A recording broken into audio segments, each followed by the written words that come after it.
अरुणां करुणातरङ्गिताक्षीं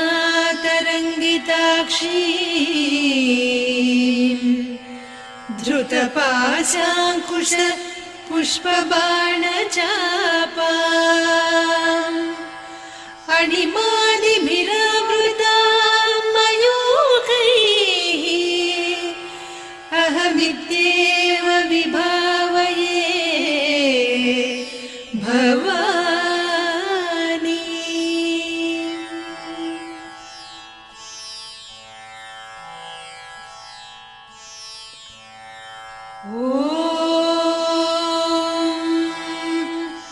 श्रीमाता श्रीमहाराज्ञी श्रीमत्सिंहासनेश्वरी चिदग्निकुण्डसम्भूता देवकार्यसमुद्यता उद्यद्भानुसहस्राभा चतुर्बाहुसमन्विता रागस्वरूपपासाढ्या क्रोधाकाराङ्कुशोज्ज्वला मनोरूपेक्षुकोदण्डा पञ्चतन्मात्रसायका निजारुणप्रभापूरमज्जद्ब्रह्माण्डमण्डला चम्पकाशोकपुन्नागसौगन्धिकलसत्कचा कुरुविन्दमणिश्रेणी कनत्कोटीरमण्डिता अष्टमी चन्द्रविभ्राजदलिकस्थलशोभिता मुखचन्द्रकळङ्काभमृगनाभिविशेषका वदनस्मरमाङ्गल्यगृहतोरणचिल्लिका वक्त्रलक्ष्मी परिवाह चलन्मीनाभलोचना नवचम्पकपुष्पाभनासा दण्डविराजिता ताराकान्तितिरस्कारिनासाभरणभासुरा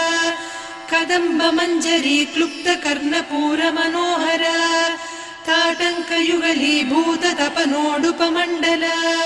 पद्मरागशिरादर्श परिभाविकपोलभूः नवविद्रुमबिम्बश्रीन्यक्कारिरदनच्छदा शुद्धविद्याङ्कुराकार द्विजपङ्क्तिद्वयोज्ज्वला कर्पूरवीटिकामोदसमाकर्षि दिगन्तरा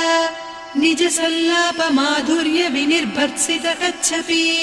मन्दस्मितप्रभापूरमज्जत्कामेशमानसा अनाकलितसादृश्य चिबुकश्रीविराजिता कामेशबद्धमाङ्गल्यसूत्रशोभितकन्धरा कनकाङ्गदकेयूरकमनीय भुजान्विता रत्नग्रैवेयचिन्ताकलोलमुक्ता फलान्विता कामेश्वर प्रेमरत्नमणिप्रतिपणस्तनी नाभ्यालवालरोमाणिलता फलकुचत्वयी